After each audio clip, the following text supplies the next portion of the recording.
Hello and welcome to another episode of iScoot TV. Now, as you know, part of our brand promise at iScoot is to have the best range of electric scooters available in Australia.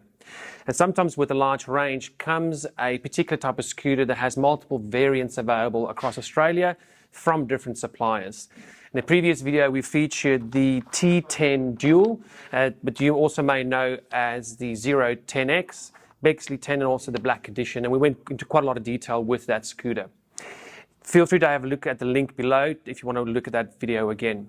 In today's video, though, we want to go into more detail with the VDM 10, which you may know as the Apollo Ghost, the Mac 10, Carbon Oxy, and then also the Dragon Raptor and Bolzen Dynamo. Now, to help me create some further clarity for you whilst you're going through your search process in your next scooter, I've got Jamie here from the iScoot team. Thank you, Jamie, for helping out today. That's all right, Andrew. Thank you. Fantastic to have you, mate.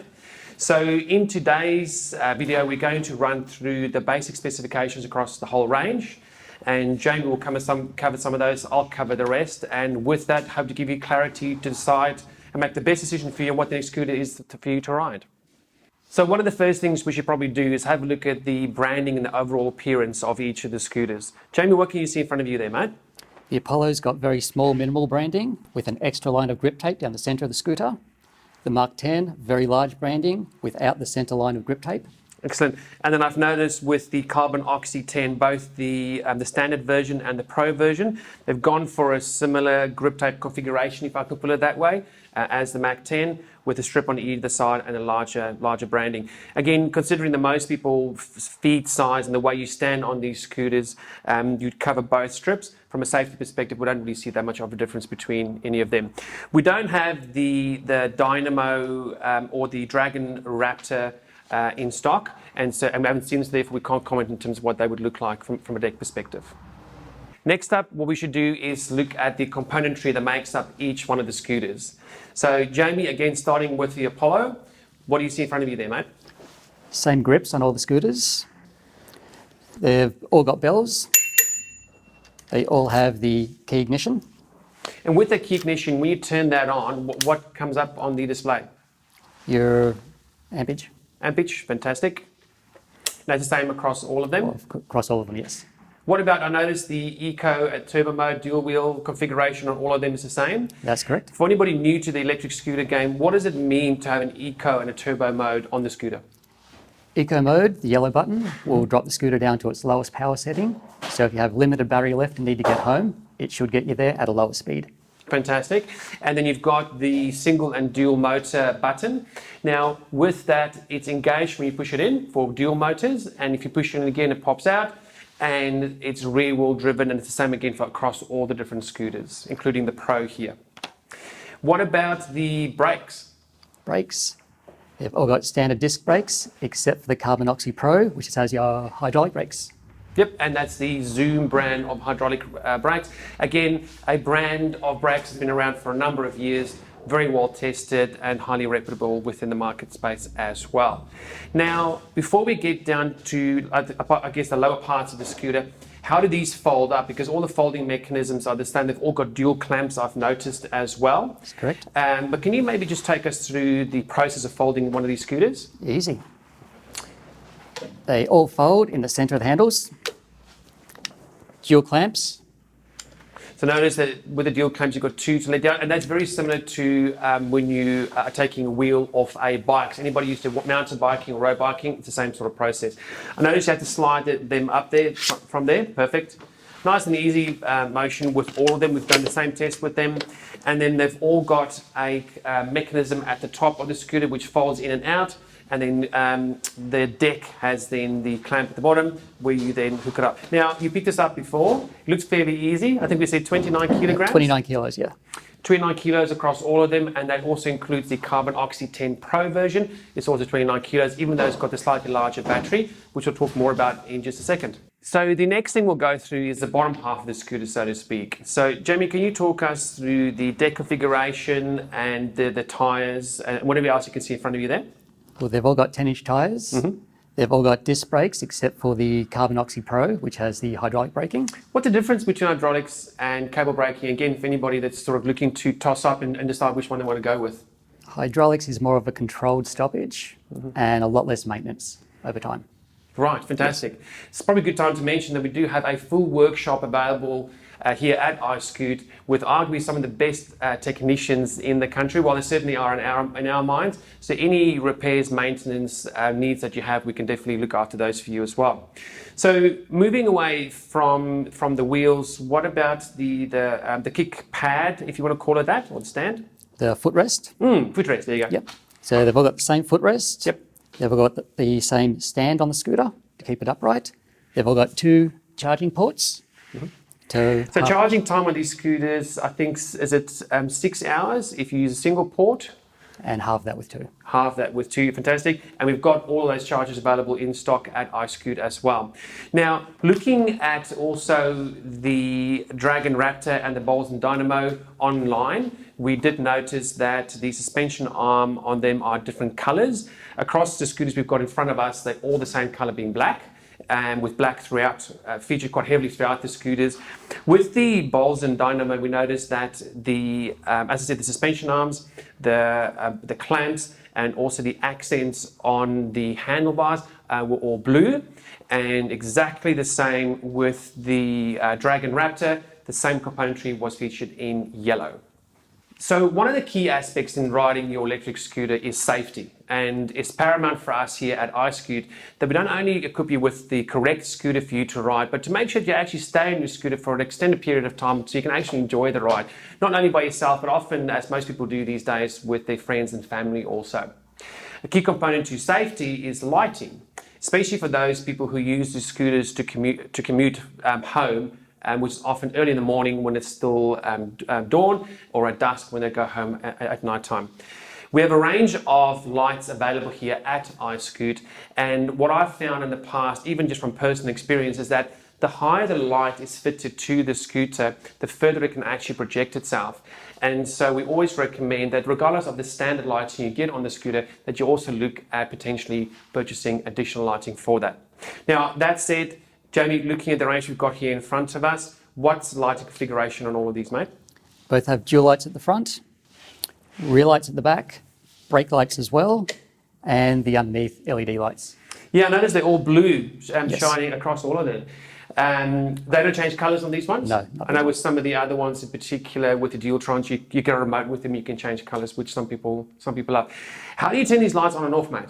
With the mode button on the controller. It's a dual function button. It controls the power cycles of the scooter and activates the light with a pressing of about 3 seconds. Excellent. Something else we didn't also mention in one of the earlier segments is how you access the different modes and what it actually means. So it says mode on the controller, and then as you push it each time, it changes through 3 different gear settings. What does that actually do? First mode or first gear is your slowest power setting. Press the button. Second gear is your mid power setting, and then your high power setting is gear 3. Fantastic. And so when riding scooters practically, you can cycle through the modes and also through the single and dual mode, which is your controlled by your thumb, and also you've got your eco and turbo mode there as well. So depending on how you like to ride your scooters up and down hills and around corners and so on and so forth, whatever is easier in terms of cycling between the settings, you can do that to have the best quality ride. Okay, so as we enter the final stage of the video, one of the key things we need to talk about next is the actual performance of the scooter. So 2 critical components to that is the size of the battery and also the size of the motor. So if you can just remind us again, Jamie, the size of the battery across all of these? 18 amps on everything except the Carbon Oxy Pro, which is 21 amp. Excellent, and that's the Apollo that's slightly lower from an amperage perspective. Size of the motor is obviously critical, as we said again, and I noticed that the Apollo's got the lowest power output across all the range. That's correct. Yes. 800 watt motors in both 800 watt dual motors. Right, and all the rest were? 1000 watt dual motors, except for the Carbon Oxy Pro, which is 1200 watt dual motors. Okay, fantastic. So that's the size of it. What about the actual output? Again, starting with the Apollo, I noticed that the actual maximum power output was only 2000 watts compared to the rest. 3200 watt in everything except the Carbon Oxy Pro, which is 3800 watt. Okay, so that then begs a question in real world terms, what is the actual speed and the distance we get out of that? So I noticed that with starting with the Apollo, that the maximum speed from there is 60 kilometers an hour as advertised, and that's in private conditions, not on the road or on a curb, please. Interestingly, 60 kilometers as advertised. I noticed the others were very similar to that, weren't they? That's correct, again, except for the Carbon Oxy Pro, which is up to 85 kilometers per hour. But even the Oxy, when we actually did it in the standard variant of this particular brand, I noticed we've got up to 70 kilometers an hour, yes. where the others advertise at 60. 60. It's interesting. So then I'm thinking, okay, what about the distance? So I noticed that, again, with the Apollo Ghost, it's advertised at 62 kilometers distance. And it was the same with most of the others based on advertised. But again, from a distance perspective, the Oxy Pro was 75. 75 kilometers difference. So again, it's another 15 kilometers, which for some people could be quite significant, depending on, especially if you're using it to get back and forth from work. And going up and down hills. Excellent. Well, let's talk about that. So incline and decline on these ones, particularly incline, obviously, is what we're more interested in. I think it was 25 degrees, 25 degrees on everything, again, except for the Carbon Oxy Pro, which is 35 degrees. So it's an extra 10 degrees you get in terms of, and again, that's because of the extra power between the battery and the size of the motors. Finally, the weight that these can carry, I think they were all between 135 kilograms and up to 150 max. Except, the two carbons, both 150. Okay. So, and again, from what we were told with the carbon range of scooters, they're made for Australian conditions. So that extra that you get in terms of the incline that it can actually cover means you can actually cover bigger hills, especially here in Brisbane. There's a lot of hills back and forth to work, for social rides, whatever the case may be, so it does come in handy. The extra weight conditions helps as well for riders, especially as soon as you get to that 100 kilograms weight and above. Certainly comes in handy with these scooters as well. Again, engineered for Australian conditions. Now, the last thing to talk about real world conditions is also the warranty. Can you talk us through the warranty? Maybe start off in this case with the carbon, seeing as we're talking about them as well. Both of the carbon scooters have a 3-year manufacturing warranty on the body, 2 years on the wiring, and 12 months on the battery and the motor components. I noticed with all the other scooters that all of them are less than that. So that's the best warranty that we've got available in Australia that we know of at the time we filmed this actual video. All the rest of them are at most a 2-year limited warranty, and some of them, for example, the Apollo's got 1 year plus another on certain componentry there. And we've also noticed that the E-Glide Mach 10 has got a 1 year limited warranty. Something that happens many times when you're riding a scooter is you're caught in the rain, or particularly if you're commuting from work, it may have poured down throughout the day, being dry in the morning and then wet when you go home afterwards. So the IP rating across all these scooters is the IP rating of 54. Now, I need to be clear on this that none of these scooters are waterproof. None of them should be ridden in the rain.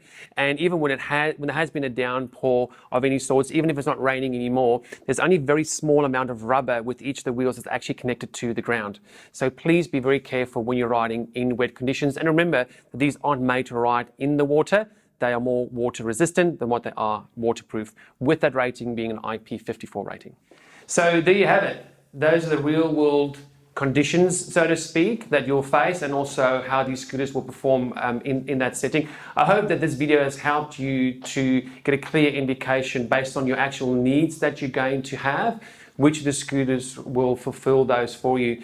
And again, the reason why we do these videos is to make sure that when you're sitting in your lounge watching this video, have you not ridden all of these scooters yet, that you now have more information to actually help you to make that decision. Until the next time, thank you for watching this video, and happy scooting.